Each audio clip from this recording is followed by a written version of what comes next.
escaping the realm of darkness.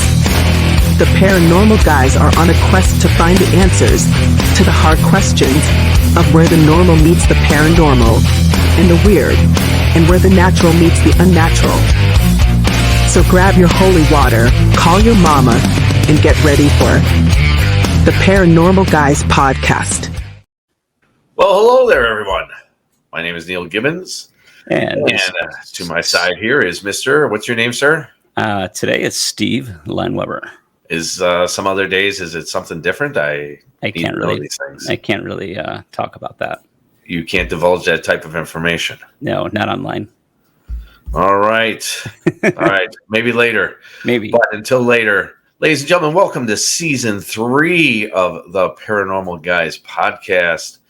Tonight, we are recording on the 29th of May, Memorial Day. And this is going to be broadcast on June 1st, which is Thursday after 12 p.m. And it'll be all day long. You can listen to it all day long. You can go sit down, listen to it for a little while, maybe go mow your lawn, then come back and listen to it again, do whatever you got to do. But this will premiere on June 1st. And Steve, we are going to have the show on tonight, Reincarnation. We're going to have Mr. David Bettenhausen on here and Carla Bogni-Kidd. We've talked to them before when we used to have the old podcast that we had. Very insightful people, very nice people. It truly was a pleasure to talk with them. And you were able to talk with them a little bit longer. After the show, right? After the show, yeah. Because we got into some crazy talk about like dreams and stuff like that. Yeah, I got to talk to them after the show. And we started talking about some of the weird dreams that I've had and what their meanings might be in terms of reincarnation. Right. And we kind of went down that path. And it might be, Neal, at the end of our conversation, we came to that you and I might have been monks in our past life. Monks, you say? Yeah. And I asked them, I said, like the Kung Fu kind? And they said, no, not at all. Like, so Kung Fu kind. we weren't Kung Fu monks. We were kind of like the boring monks, but maybe we're like, maybe we investigated the paranormal as monks. Maybe we were the paranormal monks. But the guys, the paranormal monks. Were we Kung Fu monks? Or like, no, not at all. No, not at all. What was that? And also, I want to put out there, Happy Memorial Day to everyone. It's very important that we remember all the lives that were lost, to give the freedoms that we all have each and every day of our lives. It's very important. A lot of these, like take, for instance, Steve, a lot of the Civil War battlefields, there's actually still a lot of sightings of soldiers going up and down the mountains and hills. In a lot of these areas, and those are residual hauntings that are going on, and people have actually videotaped stuff like that. It's actually really cool. And one of these days, we really got to go to one of these battlefields, man, and stay out there all day long and see if we can catch anything. Let's go to the battlefield before the battlefield comes to us. Yeah. Okay. Yeah. The battlefield comes to us. But seriously, I would love to go out to one of those things, get together a nice group of people to go out there and just have a nice day, and see what kind of paranormal activity we can find in one of these battlefields. We should actually probably ask Pat and Rebecca. Oh, yeah. To see if they want to go out there. I wonder if Pat will become a believer. Yeah. Well, eventually that is my goal in life. One of my goals in life, not the goal in life, but one of my side notes. You ever wake up and go, how am I going to make Pat a believer today? How can I make Pat a believer today? And then we should also have like Bob come out with us because, he's a believer as it is, and he's just a good guy to hang out with, he loves talking about the paranormal. That's Bob from Bob After Dark. Right. Bob After Dark is awesome. What would happen if we made Rebecca a skeptic? And come on. Rebecca, no. All right. What would be easier, making Pat a believer or Rebecca a skeptic? What would be easier? I don't think either one of them would be easy. I mean, Pat's going to be really, really hard. And to make pretty hard too. No, because Rebecca's already a believer in many things. And not everything. She doesn't believe to everything. No, but yeah. So I like them the way they are. Oh yeah, I love these guys. Except I want Pat to meet up with them very, very soon. We're going to be making hopefully a really cool announcement with them, really cool announcement with them soon about something. But moving on, let's move on to the news. I'll do the first one there, young Steven. Okay. We're going to move on to the news. Here we go. Sorry. Here you go. Oops. Sorry. It's not easy today, is it? Third time a charm. Here we go.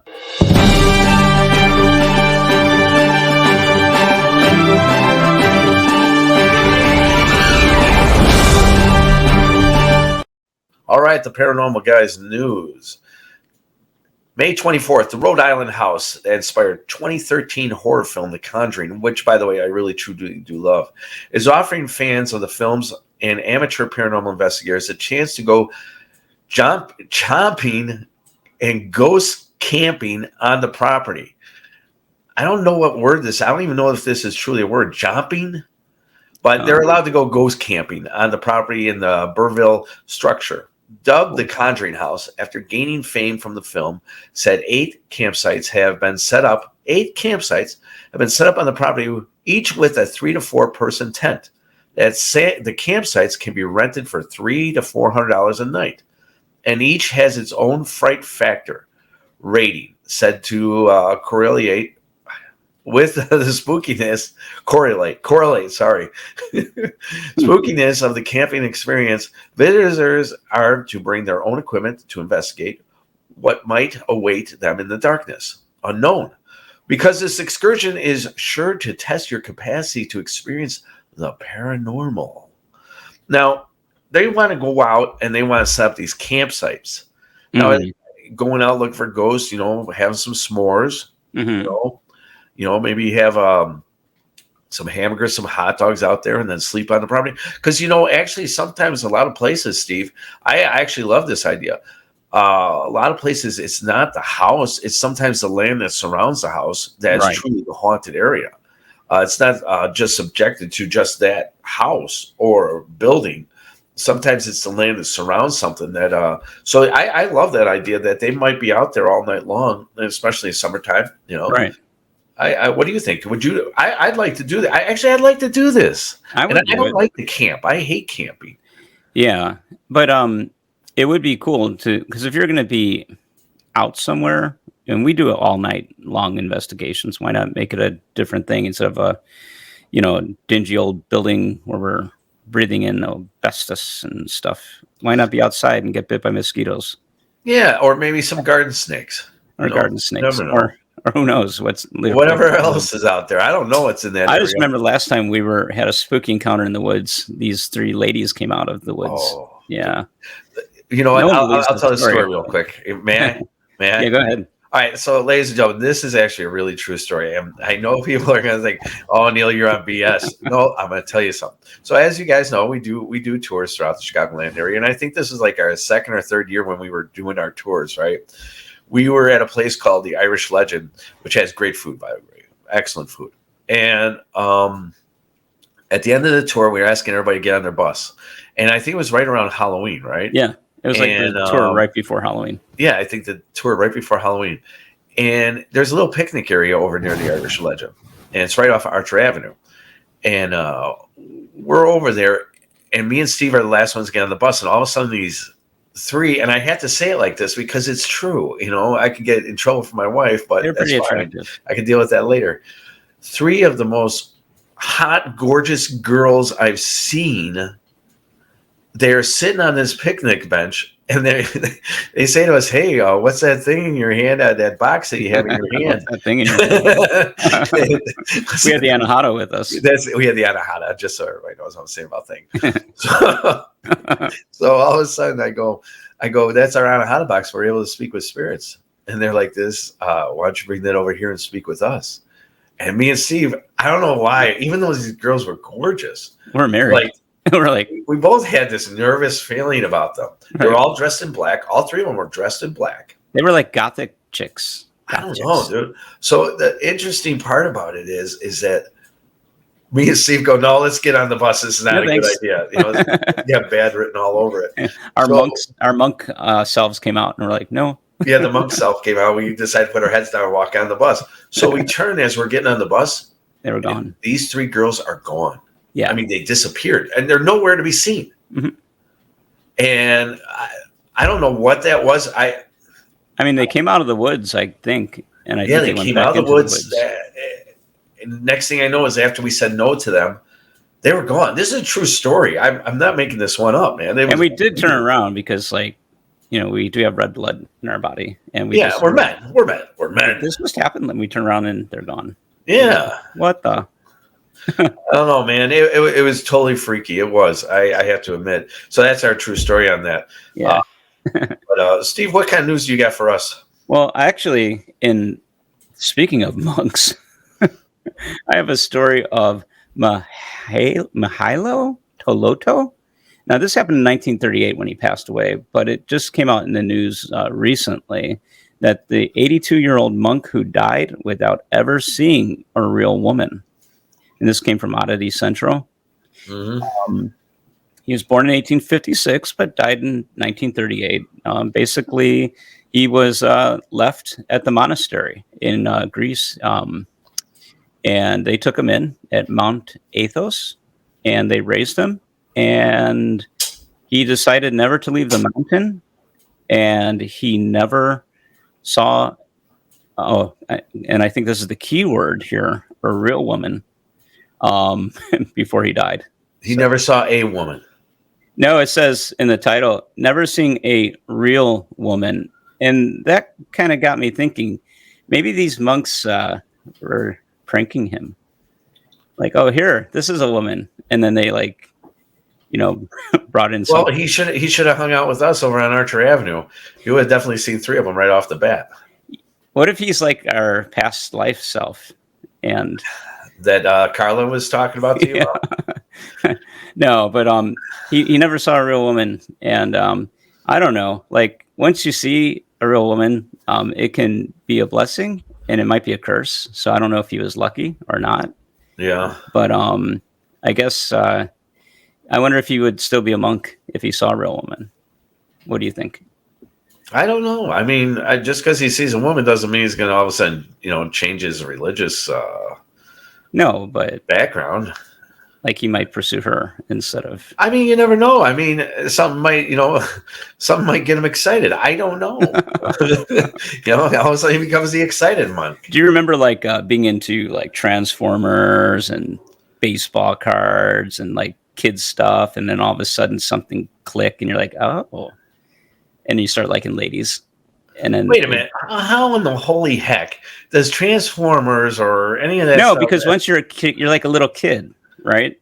And you have this little kid mentality, and then all of a sudden you discover, oh, I see what you're saying. I'm going to chase all of a sudden now a girl walks by, and all of a sudden you put down your Transformers and go, oh, hey, how are you? Yeah, and then your whole life becomes like, hi, I'm Neal. What's your name? Yeah, and that's what I'm kind of saying is like, if would that have happened? Would he had put down his monk toys? And all right, whatever. All right, well, that was some interesting news, and it's odd how like we talked about monks, and then we talked about the girl, and then we talked about monk again. It is weird. I have to admit, it's definitely weird. So we have some announcements that we want to make first. Before we get to our announcements of, let's do our new little show that we're going to be putting out called Graveside Tales. Graveside Tales is going to be almost like a serial. This is actually Steve's idea. And Steve's been doing a great job putting it together. It's an AI. I'm going to let him explain how it's going to work. But the part that I want to explain is it's going to be a serial series style, not like serial like Apple Jacks or something like that. No, but like back killer. to the old 1900s when you used to go to movie theaters and they're like 40 seconds to 30 to 3 minutes. Little films. But they're all in AI. I'm going to let Steve explain it to you, and then we're going to show you the first beginning of the episode that will come out soon. Steve, if you will. Yeah, so I think they call them shorts or reels nowadays. I like call them serials. So short serial. So basically, they're like it's going to be a continuing story arc, and then the arcs will change. We'll have a different story arc. It'll kind of all tie together, kind of like some stories that we have from our imagination.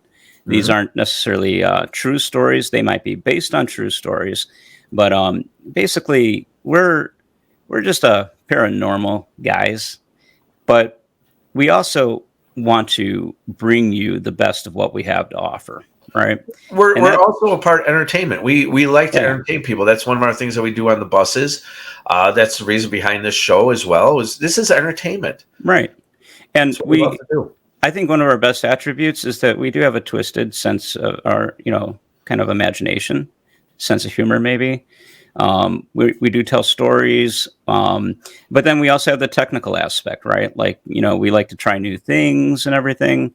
So we try to do a little mix of AI animation style. And so basically, Neal and I will sit down, we'll come up with a story arc, and then we'll create like a little feature that we will play like maybe 30 seconds, and then you'll watch part 2 will come out, part 3. The first story arc is kind of your standard lady in white story arc that takes place. A little bit of a twist to it. Little twist in it. We're not going to tell the same We're not going to tell story. the whole thing, but what we want to do is we want to just present the beginning. You're actually the ones who are going to see it first. Yep. We're thinking about maybe the first week of July that we're going to start putting this out. Am I right on that, Steve? You are correct. But because you are our podcast viewer, and this is season 3, the first episode, we thought we'd give you a little treat. And this is what we have in store for folks. You want to say anything more, Neal, or shall I? Roll it. All right, here you go. Steven.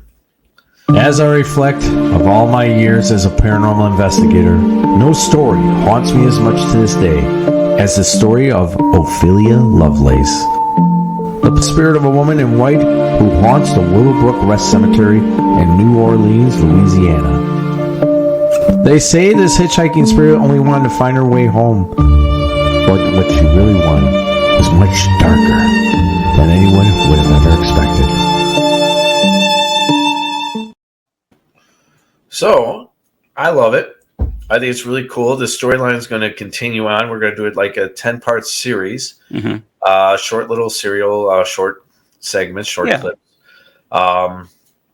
So I hope everybody enjoyed that little bit that Steve put together. Steve puts a lot of hard work into the things that he does. I'm the one who's going to be working on script. He's going to be working on like the dialogue, and also the AI. Animation. So he's going to be putting that together. We work as usual, the team. So I hope you guys are going to be looking forward to it in July. And Steve, you did a great job. Thanks. And, guys, if you made it this far into the podcast and you think that this is going to be a cool idea, leave us a comment. Let us know what you think. And if you have some ideas for future stories that we'd like to do, you can comment or you can send us an email, steve@gravesideparanormal.com or neal@gravesideparanormal.com. We'd love to hear from you. We love interacting with our viewers, and we hope that we're going to bring you some really cool content this year. Yeah. All right. And last thing before we start our show about reincarnation, which I'm really looking forward to, we are going to have a couple places that we're going to be going to this year. Jack Chavez is having his Chicago Paranormal Convention June 17th from 12 p.m. to 7 p.m. He's going to have speakers. We're going to be one of the speakers. I think we're going to be going on around 4 o'clock. We're going to be showing Chicago hauntings. We have videos, pictures, and audio. He's going to have over 80 vendors in Countryside Conference Center, 6200 Joliet Road, Countryside, Illinois, 60525. It's only $1 admission, ladies and gentlemen. You cannot beat that. You want to come out and see the weird. You want to come out and see the supernatural, the paranormal, Bigfoot, aliens. You want to talk about all these fine things. Come on out to Chicago Paranormal Convention. I guarantee you Jack puts together a damn good show. So make sure you come out, bring a friend, call your neighbors. And let's have some fun on the 17th. Yeah, that sounds great. All right. What else do we have here, Steve? We have Troy Taylor. We're going to be going to his conference the next following week. It's going to be a long weekend, the next following weekend for me and Steve. It's going to be, I believe, the 21st and the 22nd and 23rd. Yeah. And we're going to be out there. We're just going to be putting up a table, and we just want to promote the paranormal guys more. So we're going to be doing stuff like that. Me and Steve right now are working on tours for October, trying to put together stuff. We will have some announcements, hopefully around August, of what we're going to be doing a little bit different this year. So stay tuned. Next coming up is going to be Reincarnation with David Bettenhausen and Carla Bogni-Kidd. Once again, very great people. I think, and I hope you enjoy this nice interview that we had with them. Steve, you got anything to say? I don't. I don't. All right. Well, ladies and gentlemen, thank you again for listening, and welcome to the Paranormal Guys Podcast. Boo.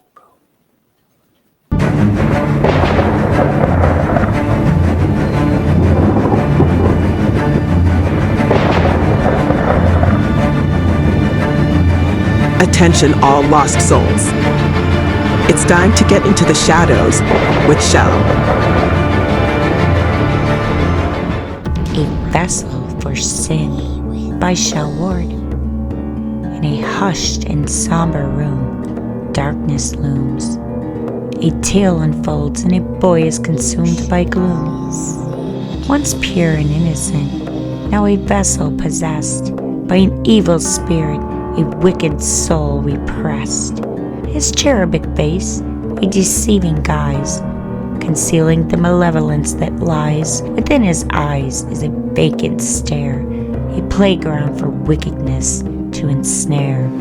Whispers of dread in the dead of night echo through the house, a chilling fright. Playthings scattered, imbued with malice. A child's laughter turns into a vile callous. A wicked spirit reincarnated with glee feeds on innocence while twisting reality. Toys twist and turn, inspired by a dark might, as terror descends upon the realm of light. The boy's laughter seems a haunting melody, an instrument of darkness filled with treachery. He moves with grace like a puppet on strings, his actions fueled by sinister whisperings. Under moonlit nights, the house breathes fear, a symphony of terror that's crystal clear. Footsteps echo where they shouldn't tread, as the evil spirit wreaks havoc that's filled with dread. No longer a child, but a vessel for sin. He spreads chaos and darkness from deep within. Parents tremble, fearing their own flesh and blood. A little boy lost, devoured by the flood. And so, the tale unfolds of a soul gone astray, reincarnated evil with no light to sway. A little boy's innocence forever marred by the malevolent spirit that left him scarred. Beware the whispers, the innocent guise, for evil can lurk behind innocent eyes. In the heart of a child, darkness can reside, a chilling reminder of what evil can't hide. All right, we're back, the Paranormal Guys Podcast. We are back, and today's guest today, on our past show that we had called Spirits by the Graveside, we brought in Dr. David Bettenhausen and Miss Carla Bogni-Kidd before. Great interview, awesome interview. So what I'm going to do is I'm going to present them first, and we're going to bring them in. We're going to talk about reincarnation again on this new premise show called the Paranormal Guys Podcast. Let me present Dr. David Bettenhausen and Miss Carla Bogni-Kidd. Share over 29 years of past lives together, and they are authors of 4 books. The Gift of Past Lives, Mother Isabella, God and Elizabeth. Second book, Hell No Reincarnation. The manual, The Huba and His Rose. So I want to welcome in Mr. David Bettenhausen and Miss Carla Bogni-Kidd at this time. Hi, guys. Hi, Neal. Hi, Steve. Go ahead, I'm sorry. Hi, Neal. Hi, Steve. Hi. Good to see you guys. Great to be with you. We do appreciate it once again. I do appreciate you guys coming out and hanging out with us tonight. You guys have been busy since the last time we talked. I think it was like maybe 2 years ago we talked. Right. Pretty close to 2 years ago. Yeah, I think it was about 2 years ago. You have written 2 more books, The Manual, and for some reason I kept saying The Manuel, and I don't know why I kept saying that. And then Her Huba and His Rose. Mhm. Tell us a little bit about the manual, the newer ones. Well, the manual is just exactly what it sounds like. I like to use, if you will, an excuse. Throughout my life, I would say, "Well, I never got the manual. Did you?" So we decided Right. to write the manual. And the manual is compiled of a lot of 12s, your 12 astrological signs, your 12 traits, your 12 archetypes, and lots of other 12s throughout history. And it really is a how-to for how the intelligent designer makes you each lifetime. And your astrological sign is directly related to your past karma and therefore directly related to the angel that God assigns you. We were talking about numbers. We were talking about numbers on a prior show. You mentioned number 12, of course. Steve, what was the name of the show that we were doing it on with numbers with Mr. Rodriguez? What was it? Gematria. Gematria. Have you ever heard of gematria? It's A little bit. Yeah, it's a correlation of numbers and like death. It's actually a very interesting subject that we did a show on. And when you bring up the number 12, it's always so interesting how numbers play such an important part in the lives that we lead. Would you agree? Yes. Absolutely. Yeah. You know, what we found through the fact that we've studied so many past lives, and for those of your listeners that didn't see the first one, Carla and I discovered 29 past lives together. We wrote about them in our books and kind of learned some lessons along the way. But in the manual, we started getting lessons that were a little more specific, that allowed you to do some self-evaluation of where you're at in your passage through all this. And some of this was the 12s. So you had a question, and I don't want to jump in there too far. Oh, no, you're fine. You're fine. We all know our astrological sign, but it's not, you cannot open a book and say, oh, that's my trait, that's my archetype. You have to self-evaluate. And when you read the traits and the archetypes, you know, they're not all real flattering. So you may want to choose one that you're not, but ask your best friends and ask your family, which one do you think I am? And then you'll say, oh, really? Well, I have work to do, I guess. You know? Yeah. You know, it is amazing with those, you know, like you read about, like, I'm a Gemini, okay? And my wife's a Pisces. Yeah, there's two of me. There's two sides. Oh, dear Lord. So it is sometimes when you read about the description, how spot on they are on certain ones. And I have to admit, it is a lot of spot on of who I am. And I didn't really start believing that stuff until I started talking to a friend's mom about stuff like that. And then I started understanding about about all the horoscopes and stuff like that. It's a very interesting subject. But one of the things I wanted to ask you guys, Dave or Carla, please tell us, viewers, what is reincarnation? Right. All right. That's a great question to start with, Neal.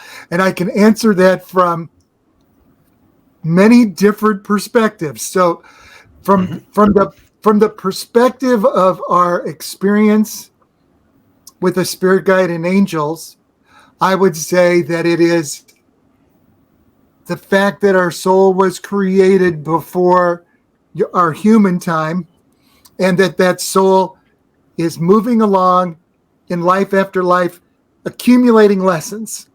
Now, if you want to talk from a more scientific line, you would say the initial creator, the initial consciousness created us, and consciousness is a stream that is all of us, all of our souls from the same consciousness, and that our lives are bits of that consciousness coming down over and over again.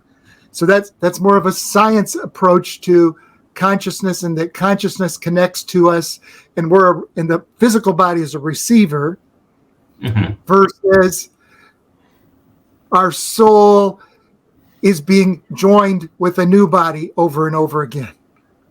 Now, I know that sounds like two different perspectives, but it's really the same thing. And I'd like to say that reincarnation is not karmic punishment, regardless of what we think. It's actually another opportunity to become our best self. Or maybe even resolve issues? Absolutely.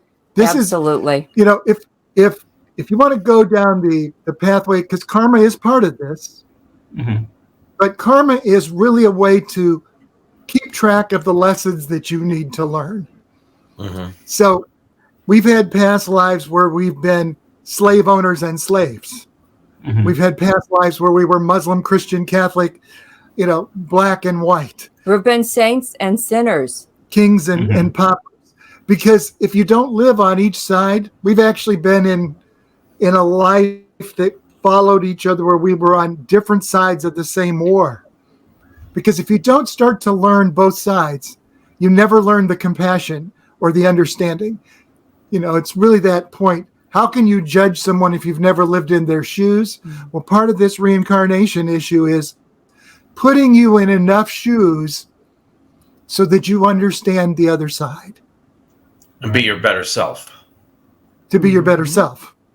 To live a life without conceit, selfishness, jealousy, and unforgiveness, and do everything through love and compassion. So if you go through all of the 5 that you were just talking about, do you then become whole? As in you're able to move on to the ethereal realm? Absolutely. That is the goal, Neal, if you want to call it that. Whether you want to call that heaven. Return to one, return to heaven.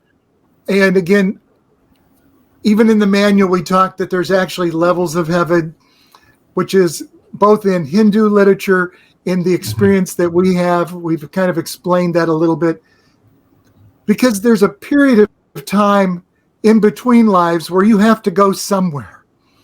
And that's to different levels of heaven, so that you wait in another 12-shaped object, which we could talk about, but where you go to a different level and you stay there, and there's a certain vibrational level there. Then you go to a level where you can raise above that, and that's the level that you actually go through an atonement period where you learn about what you're going to do when you come back in your next life. There's a level above that the angels, the spirit guides, and many people have raised to the point where they're doing, we'll say, jobs for God, because it's easier to use that word.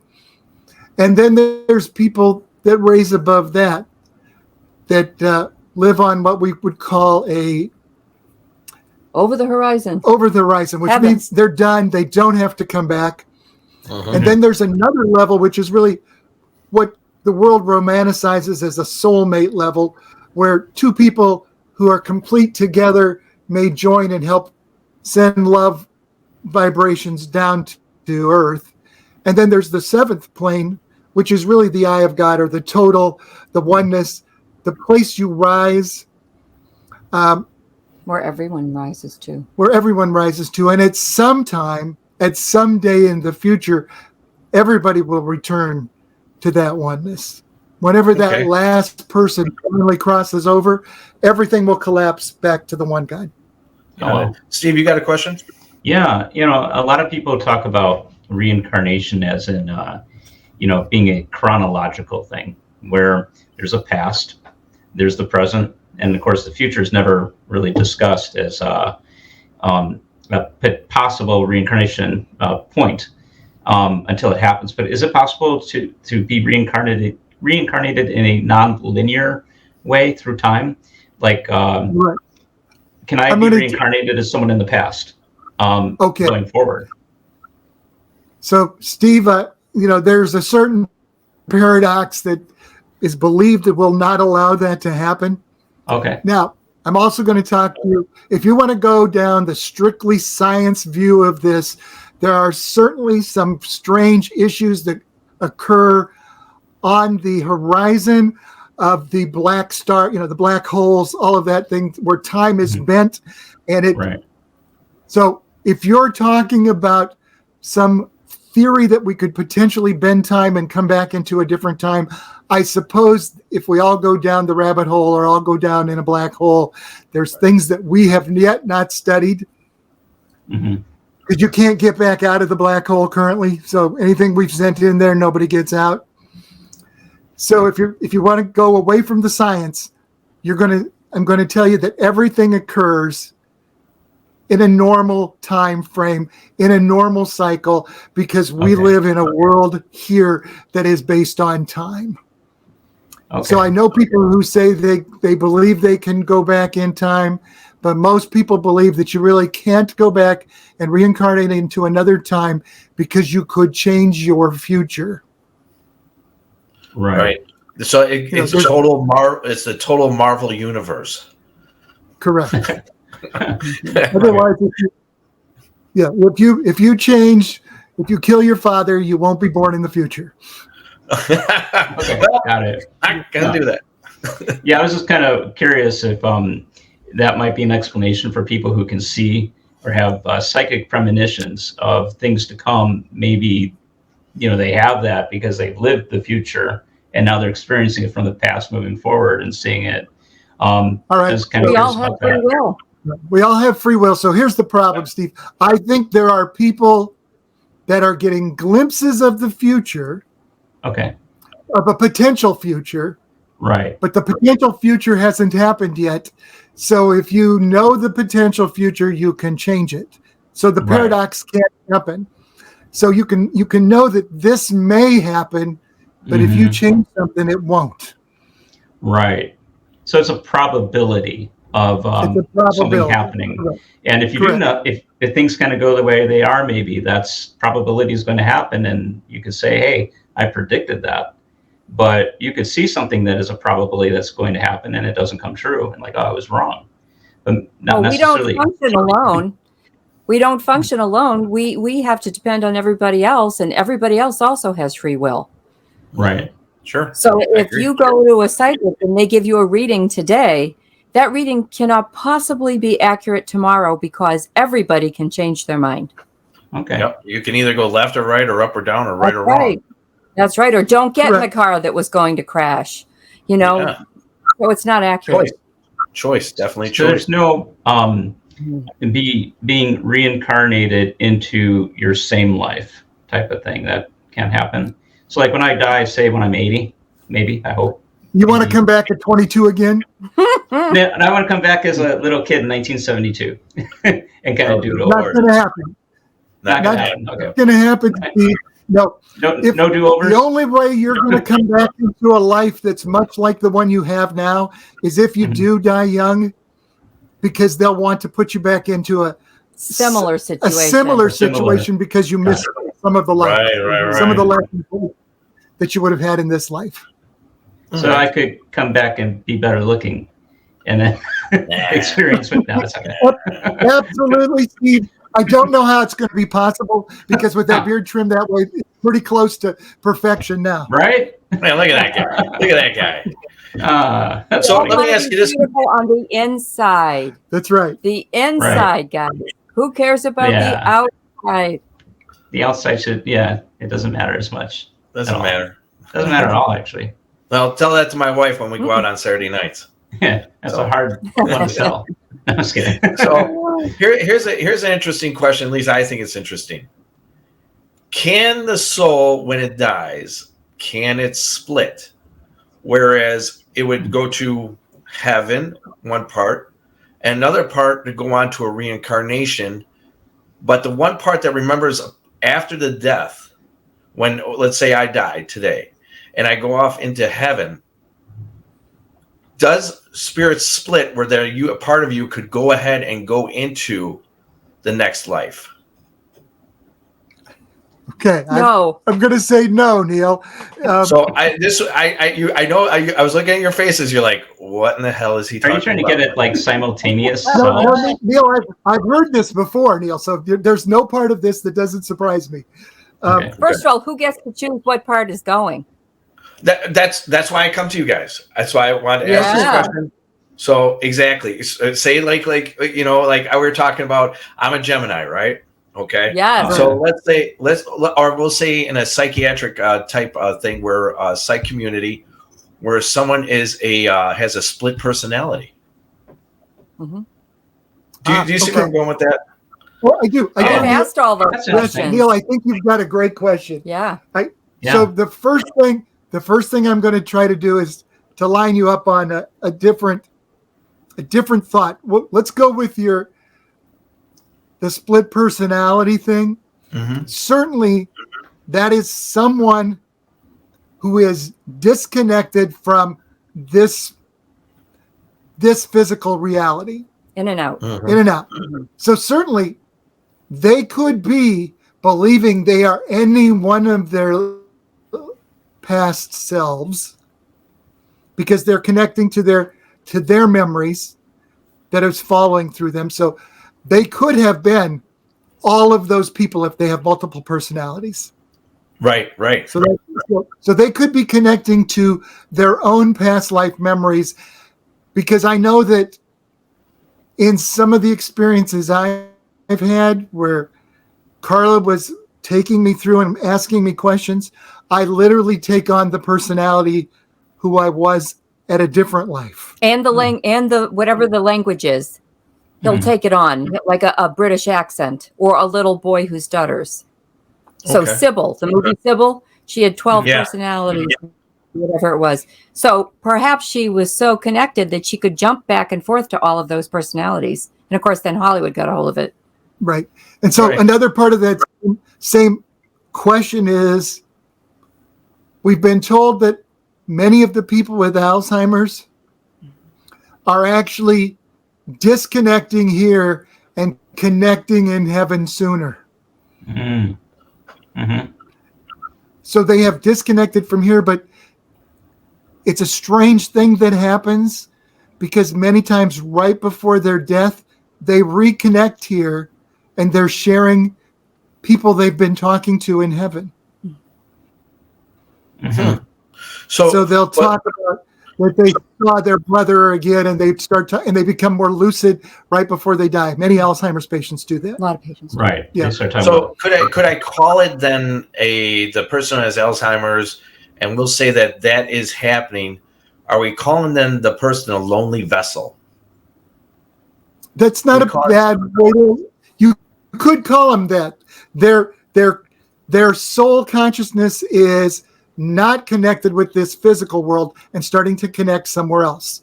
That's the same thing that I think happens in all mediumship. That it's part of your soul, your mind, that part that connects to consciousness, connects to a different plane, the heavenly plane, if you want to call it that. Spirit guide angels. Spirit guide angels. God. So I think those with certain dementias, those with Alzheimer's, those with Personality disorders are starting to connect with the other side, the unseen realm already. Interesting. Very cool. Lucky them. Yeah, right. Lucky them, but what do we do? The humans, what do? We say that they have a disease, that they're wrong. They medicate them to stop them from going in and out of the other realm. Isn't that a shame? And Neal, we're mistaken, and this is just a natural process. Yes. Correct. Yes. They've got a process they're going through, and they're out of order. And they're afraid of it because everybody else is telling them they're crazy when they do it. They're not crazy. Right. They're connected. We're the crazy ones. And I hate to even bring these things up, but I think all mediumship, probably all alien abduction, all astral travel, all memories, all dreams, all of them are the same process. Because we don't really see people physically abducted. We don't see people physically astral travel. We don't see people physically talk to ghosts. It's occurring in their mind. It's that soul. It's the receptor of the brain connecting to the consciousness that's connecting to some consciousness on the other side. Okay. All right.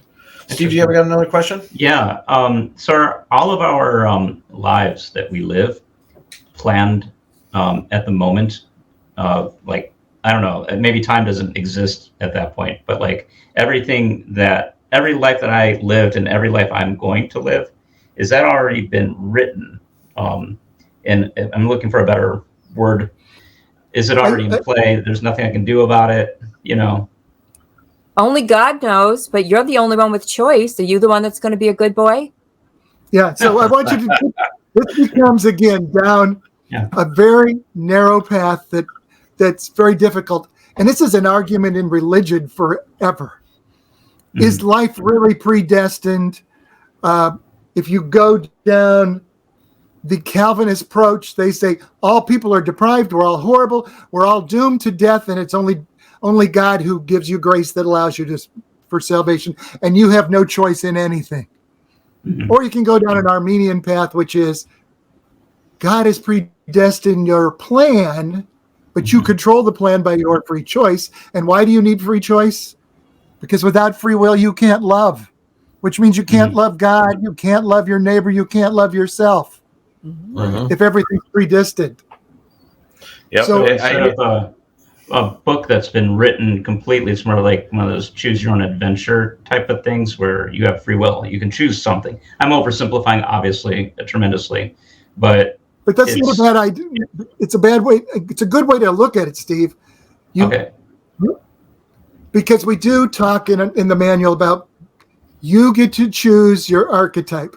Now, they give you some hints, but if you choose a different archetype, you might choose explorer, hero, the mystic. You might choose to be an explorer because you love to go and have fun, but maybe in a past life you needed to stay home and be a better father. So your spirit guide will say to you, perhaps you should choose to be a caregiver. And you say, no, I don't want to. I want to be an explorer. So you choose explorer because you want to run and have fun, and you are stopping yourself from staying there and being the caregiver and dealing with the karma that you've created in the past. Okay. And maybe maybe you're going to get a little bit of a modification to this explorer. And make it more difficult. And God's going to say, oh, you wanted to explore? Why don't we let you explore prostate and bone cancer and see how you like it? Woo! Okay? Wow. Because you wanted an experience that wasn't one with family. And then maybe the one with not family means you die alone in a hospital with no one who loves you. Right. Zing. Okay. Yeah. Zing. So there's the karma, there's the lesson. Right. And it's not like a spiteful, mean thing. It's not like it's just a lesson that you're going to learn. No. It's not. It's like this life isn't. Let's face it. Yeah. People get angry at God and predestination and the fact that bad things happen to good people. Well, the fact is, in reincarnation, first of all, each one of your lives is just a moment over thousands and thousands of years. So the instant of suffering is small. The next part is, if humans didn't have adversity, they would never grow. They wouldn't choose to overcome. They wouldn't feel successful. They couldn't even do the role they were supposed to do. And if you want to go with a religious twist, if it's to do the work of God on earth, if you're going sort of biblically, if you're going to be the image of God, it's really to do God's work here on earth. If you're going to do that, what's our job on earth? To take care of each other. Somebody needs you. And we're infinite human beings. We have been shot, poisoned. Last life, we were, sister and brother in Chicago. I was 6, he was 4. We fell to our deaths from our third-story staircase. Before that, I've been blind. We've been beaten. When you learn all of your lives, and because we do know, because Dave talked to a spirit guide, we know all of our lives, what we died from, how old we were. Let me tell you, we didn't live very long, happy lives in the majority of them because you cannot learn without it. And because nobody 2,000 years ago lived a very long, normal life. Or happy or healthy. Right. Oh, go ahead. I'm sorry. Yeah. You realize that when you go back and you see these lives, until the 15, 16, 1700s, you realize most people got up every day and never once considered Starbucks coffee. Okay? They wondered where they were going to find their next meal. They were going to scrape through the ground. They were going to They were going to go out and hunt the next meal. They were going to pick wild berries, and they were going to smash them together with some sort of grain and make a bread and eat. Simple. And look. Simple. And just struggle. Yeah. Right. We out of all the past, I'm sorry. Yeah, go ahead. I was going to say, out of all the past lives, we actually live in the simplest right now. Out of all the past lives that you guys have lived together, we live in the simplest life. Were you ever married? Yeah. Multiple. Okay. Yeah. That's what I want to know. Sometimes it wasn't called marriage. It was just a man and a woman who saw each other, they liked each other, and they were together because that's how they did it back then. Okay. I mean, man is the one that said we had to put a piece of paper with it and say, get married. Okay. So it would be a commitment. Were we committed to each other? Yes. Many Multiple times. lives. Yes. Good. One other question I do have for you. It's actually kind of a personal question. And this one goes to Dave. Now, Dave, you've meditated before. You do meditation where Correct. you then go into past lives as well as you speak with your spiritual guide, Isabella. So I hear voices, right? And I get people's emotions too. And I had it where, just like you in an interview, I was listening to you, where you feel their emotions and it becomes very strong. So I want to ask you a question. When it becomes very strong for you and it comes inside you and you're feeling the remorse or the sadness, do you sometimes just excuse yourself? Because I have to excuse myself when I feel other people. And like we've had a thing where I had a young man come to me in a dream before I do tours throughout the Chicagoland area. And one of these times a kid came up to me in a dream and he asked me to reach out to somebody who was going to be on the tour tonight. Now, at first I took it off as just a crazy dream. And I told my wife what happened. And I said, listen, this is what happened. I go, I don't know if I should bring this up tonight. She said, no, you'll sound crazy. Don't do it. So I go, all right, I'm not going to. So, but whatever it was, I kept getting in the back of my head. Please do this. Please do this. And the emotion that was felt, and sure enough, a guy raised his hand when I gave a full description of this person. He goes, yeah, that was my cousin. He just died. His name was Christopher. And I could feel this, all this emotion. I had to excuse myself. So my question is, do you have to when this happens to you, do you excuse yourself for a while? I'm trying to better understand certain things so that it makes it easier. And I don't know exactly your experience, Neal, but it becomes so real for me that there are times that I have to get away from the situation. Yeah, he's been very emotional. Yeah, I can break down and cry, etc. Because sometimes the relationship is either a past relationship that becomes so real or somebody's life that you're seeing something that is so real that it becomes a spiritual experience because you can connect with that guy's brother-in-law or that guy's brother, and it's real. And when the connection's real and you're sharing that, it can be such an emotional experience because it's not using a normal sense. It's somehow you're living it inside you to bring that connection to back out again. Neal, Dave has a very good friend that has the same gift you have. And ask yourself when somebody comes to you like that, if what you're going to do for them is harming somebody, of course you say no. But if what you do is helping them, of course you say yes. And what Elizabeth is saying to me, my guide, she's saying that perhaps in a past life you didn't show enough emotion. So in this life, instead of excusing yourself, feel that emotion and love it and value it because it's a gift. Right. I agree. Yeah, I thought I'd bring up that subject to you, to ask you, because you've been doing a lot for many years, 29 past lives, that's a long time. So, but I appreciate your answer. I truly do. Steve, do you have another question? Yeah, if people listening to this podcast want to learn more about their past life experiences, what kind of methodologies do you think are going to work for them? Is going to a hypnotist going to help? Is meditation going to be the way? What do you suggest? All right. Let's start with meditation. Yeah. So I tell everyone to start with meditation.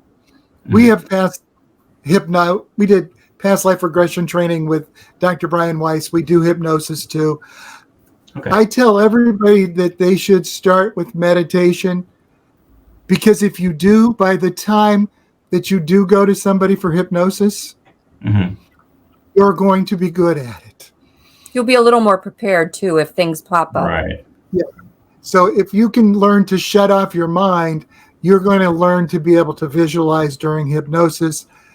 I think hypnosis is great. There's a lot you can learn that way.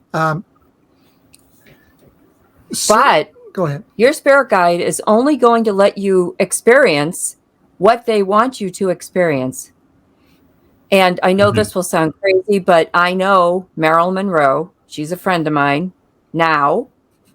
And she is still a lot like she was when she was Marilyn Monroe. And she just wants everybody to know that she was her. So every time she's been regressed, that life will not surface, because they want her to understand what happened in that life and not repeat it. So if you're going in because you just want to see if you were a king or a queen or somebody important, that's not going to happen unless it's directly related to something like a lesson you need to learn. Okay. Okay. Yeah. Now, one of the things is, go on. I'm sorry, Dave. So I was just going to say, so there are some incredible stories. My favorite one is one that Carla did of a young lady from Chile, where she found herself at the time of Jesus, and they took her young boy, and she realized that the Romans, actually. Yeah, the Romans took her young boy, and she realized that young boy was the man she's dating in this world or married to. Yeah, engaged to. And he was in the service, and she's so worried about him going into the service and never coming home. Oh, wow. Because he was stolen at a time in the past. So there are lessons that you can get from your past life that may help you explain why you might be clinging so much to your boyfriend or your girlfriend or your husband or your wife, or why you're so afraid of going to the cemetery because maybe you really were shot in a cemetery at one time, or why you had have a fear of some sort of haunted house. Well, maybe you were in that house in the life before, And something bad happened. and something bad happened in that house. I had a fear of heights in early in my life. Well, now I know, because in our past life, we fell off our 3rd-story balcony to our deaths. So and once you understand it, if it surfaces, then you don't need the fear. Fear is a wasted emotion. We're infinite. You don't need to worry. Right. So Steve, Memories. Go ahead. Meditation is great. It'll start you on the right path. I think that past life regression hypnosis is also extremely successful. I want you to know that those people that do research on reincarnation don't like to use past life regression and hypnosis because it is still suggestible. Right. So most of the research in reincarnation is done with 3 and 4 and 5-year-old kids. Okay, so they because you really can't coach them or them. So they start to tell you stories of spontaneously that they remember, because many kids remember their past life until they're 5, 6, or even up to 7 years old. Which is pretty interesting, because that's like a barrier usually for an adult. They can't really think too far past that. I can't really think about what I knew at 2 or 1, but between 1 and 2 years old, I was probably knowing all my past life experience in some way, or more connected to the past than the present life. That's interesting. So when you meditate, is that process of meditation similar to connecting to those levels of heaven in a way? So we're kind of like Alzheimer's almost, but like, an intentional absolutely connection. Well, he is forgetful, so I don't know if you want to. Yeah, I might be on the way to that already. You're right. But yes, it's a way of shutting off the interaction out here and I start to have the interaction in here. Right. So and I think anyone can do this with enough practice. Mm-hmm. I don't know that, but you really have to get to the point where you're shutting it off completely. Now, for me, it was a pretty spiritual experience in this life to have this connection start to happen. Mm-hmm. But, Neal feels something. Mm-hmm. Mm-hmm. Steve, you probably feel something. Carla has things that she feels and sees. Right. Many people are We all have a gift. We all have different gifts. So it won't all be like Dave's, where Dave can just go in there and go right back to the life and live it right there. It's almost like I ticker tape back into some other life, and then it slows down. And then as I'm watching the movie, I'm part of the movie, and then I am the movie. And then I'm in that that's an architect type that you are that allows you to do that. In other words, is it a specific archetype? No, I don't think so. I think it's a gift. It's just a gift. Yeah. Is it a gift you take with you each life, or is it a gift that you just get for this life? And maybe he's had it. He's had it each life. He wasn't aware of it in each life. So that's if you're not exposed to it, it's not going to come up. So your life experiences and your past life experiences have kind of allowed you to perceive your gift and kind of explore it. Correct. Because I've seen it in the past. Yeah. Also. Is that the same for all of us in a way? Like we have a gift or something from God. Like Neal has a gift, right? Correct. And it's probably been developing, all these past lives, and now he's where he's at with it. Absolutely. That's what I believe. And if Neal holds on to this and uses it for good, which is what he's doing. No, not for evil. Not for evil. Not bad, Neal. Good Neal. Yes, the good Neal. Yeah. If he uses it for good, not only is Neal advancing himself, he's advancing everyone else. Right. And the goal is to take all of us on this journey. All right. Well, so let me ask you. I got one more question. Go ahead. No, it's okay. I'm just my mind is like with all these like cool concepts, and I feel like I'm removing some of the kind of silly ones, and now I'm kind of like thinking about Neal and his gift, and you guys have been constantly in each other's past lives, it sounds like. Do we always reincarnate into lives with other people? Like, am I always going to be like connected to Neal in some way? You probably have been over and over again. We want to call you two soul family, and your soul family is very large. You guys are probably in our soul family because we are connecting. Right. And you travel together for one of two reasons, either to help each other or test each other. So I don't know, are you guys testing each other or are you helping each other? We're testing each other. Yes. We help each other too. Yeah. But when you meet somebody and you feel an instant bond with them, or you meet somebody and you instantly don't like them, well, that's a pretty good indication if it's, if you're together to help each other or test each other. So make sure you pass it. Don't do anything bad. Yeah, so we know 42 of my lives and 34 of Carla's, and we've been in 29 together. So you probably have not been in all of your lives, but you may have been. It may be that your wives have been in lives together. And part of the way you got pulled together in this life is that your wives knew each other. Or that you're, I'm just giving you some examples. There's lots of ways to connect it back together.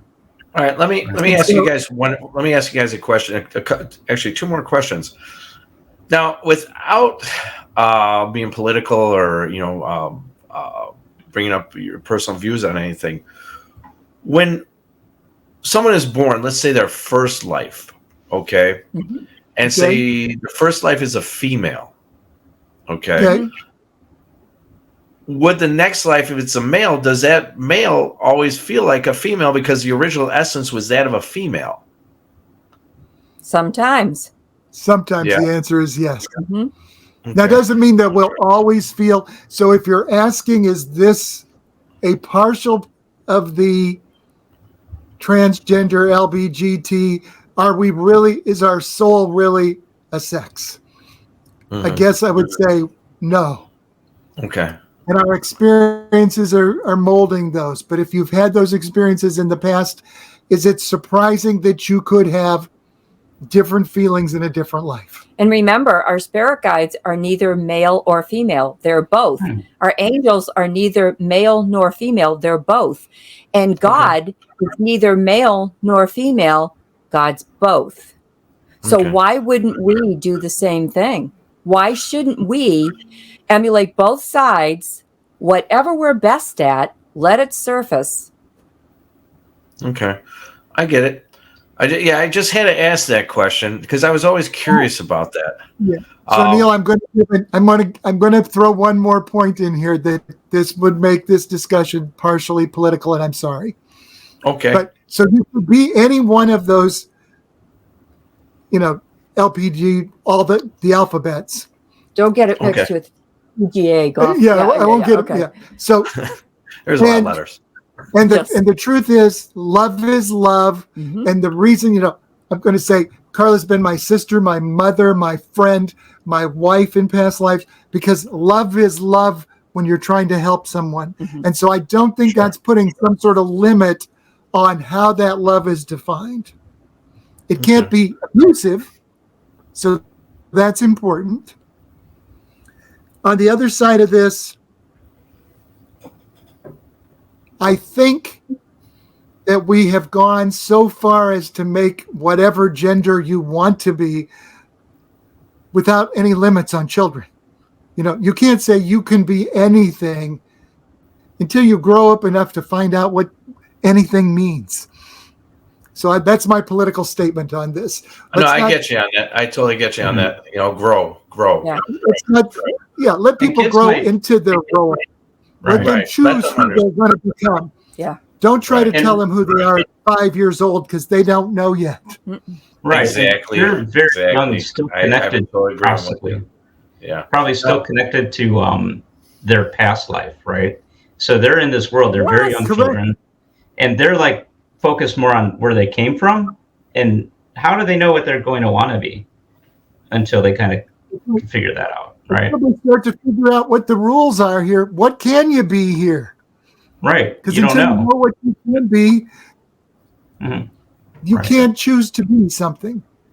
Right. So somebody has to give you some options. If you give kids 42 options, they can't pick. If you give them 3, they're pretty good at picking one. Right. Now let me ask you about memory for a second. Now, as you were talking about, we all get a little bit older and we start getting a little bit of forgetfulness. Do you notice when you were going in meditation and you're going off into a past life or a different feeling, do you notice that your consciousness and you in a way it becomes stronger through that meditation? But then you come back to who you are.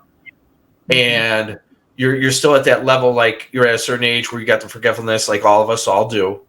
But when you're going in that meditative state, are you getting stronger mentally, and you're not having that problem? I would say yes, Neal. You're much clearer at that moment. That's right. No, you're much clearer. Now, the only thing I will say and maybe you've noticed this, Neal, if you're getting some sort of a communication, sometimes you have to listen to it a couple times to figure out what it says. Or ask them to confirm it. Or confirm it, because sometimes it's so much of a picture feel without the word that sometimes you have to say, did you mean this? Because you're very clear on what you want to say, but you don't know if that's what they want to say. Okay. And in our book, we confirmed everything they told us to make sure we got it accurate. Okay. Good. Steve, do you have any other questions? Yeah. How do you connect with your spirit guides? So, I would like to. I like to be, intentionally make a decision to be guided. And I think that like, in my subconscious, I think it's happening, right? Like we do get like those gut feelings and we follow them and that type of thing. So I believe that there already is a communication happening. There is. And do we even need to communicate with them more than that? Am I missing the point by wanting to understand it and communicate it with it more? Or is it really, I guess I'm answering my own question, or it's answering the question for me right now. So I'm intuitively thinking, I'm hearing the answer. It's your choice, Steve. That's what you're here for. There you go. You're listening, right. Steve. That's exactly it. If you start to listen, and I know listeners, and as a physician, I thought I was absolutely crazy, but it gets to the point where you realize you're having a conversation that's not with your brain, yourself. Right. It's outside yourself, and it becomes very real. So when you start to connect to that, you might say, then that makes me a multiple personality person. I don't know. So maybe I'm losing that edge. Yeah. But I have conversations with somebody who's not me. Okay. Right. On a regular basis. Is there anything we need to be wary of? In other words, are there like the opposite of spirit guides? Like they're not really there to guide you, but nothing like that's going on. I have an answer for you, Steve. Okay, I'll give you the history. Of course, there are people there in the heavenly realm on plane 2 waiting to return.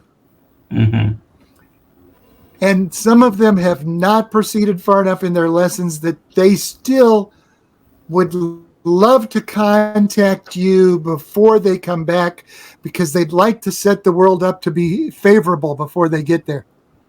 Okay. Now, you might say that that's a negative influence. Okay. Okay. I'm not going to say that's a bad person. That's a person on a different stage in their development along the ways. Okay. But they might want to influence the world they're going to come to. So if they think that you're going to be their father, they might start to tell you things before they get there. But you can ask for a gatekeeper. Everybody can ask for a gatekeeper. A gatekeeper. My mother is our gatekeeper. And what a gatekeeper does is they keep those souls waiting to reincarnate from you if they're negative. Now, one particular morning, my grandmother popped in, and my mother, nobody liked my grandmother. She was very, negative person. And my mother popped in just that quick, and she was gone just that quickly. So if you were raised to believe things that are scary, like devils and demons and all of these things, and we were all raised like that to believe in all of these things, then you might allow yourself to think that's what's happening when somebody goes to talk to you. Just because they're coming to talk to you does not mean that they're evil and scary. But to do away with any of that, ask your spirit guide for a gatekeeper. Okay. Well, I mean, you know what? Let me ask you one more question, because Steve was talking about negativity. And this would probably just be an opinion from you. But let's take, for instance, someone like a John Wayne Gacy. Okay.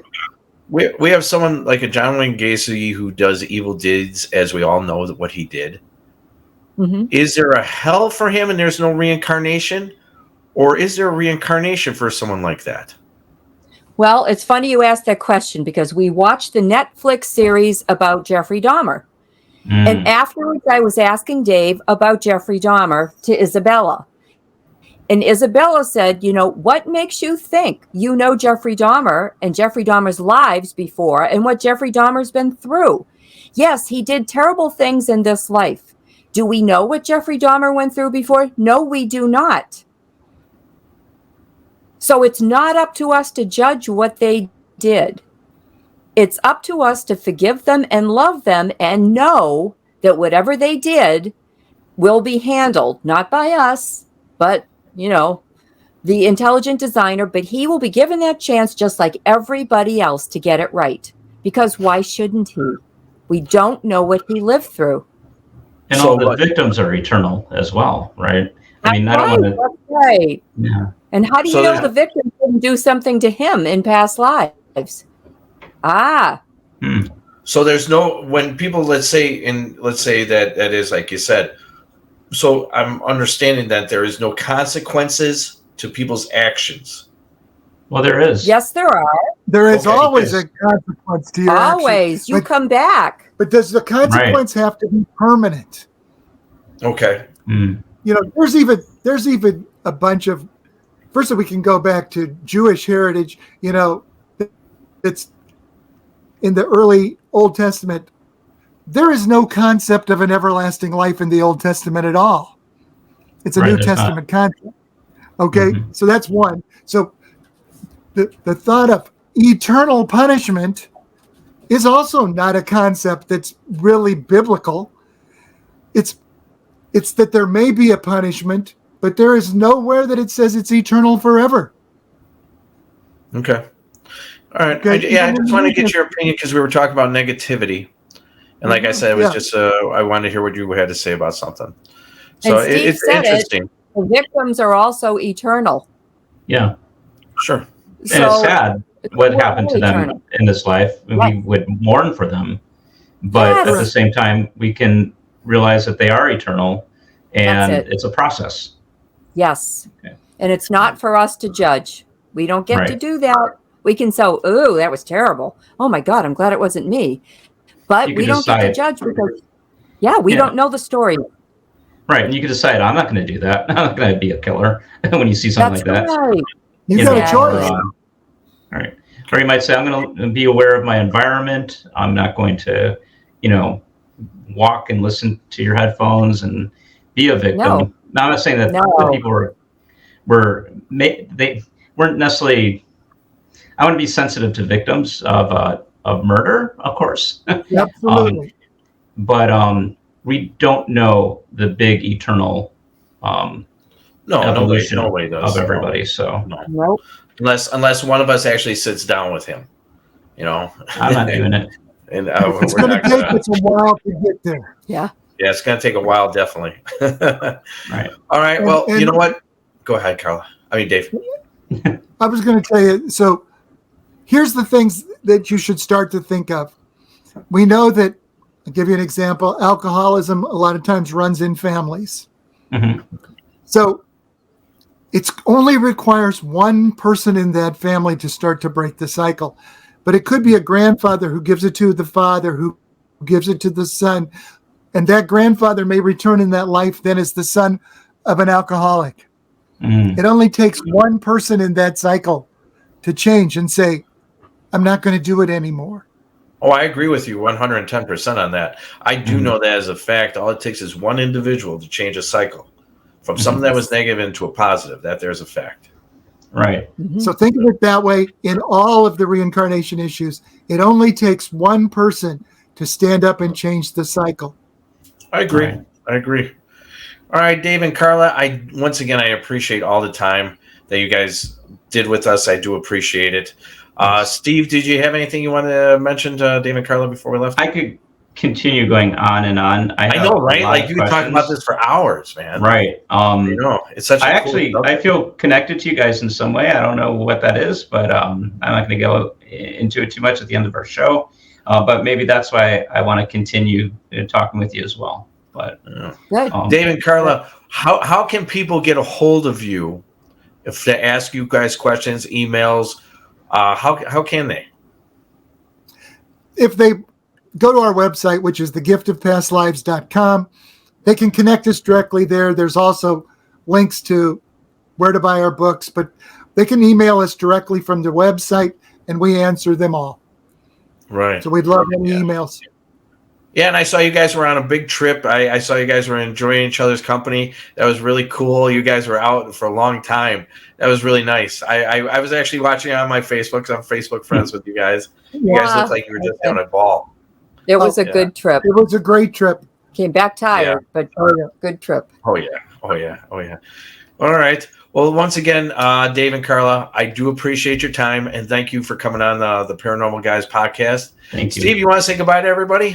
Oh, yep. Goodbye, everybody. Thank you. Bye, everybody. Bye, And everybody. as always, boys and girls, boo. Boo.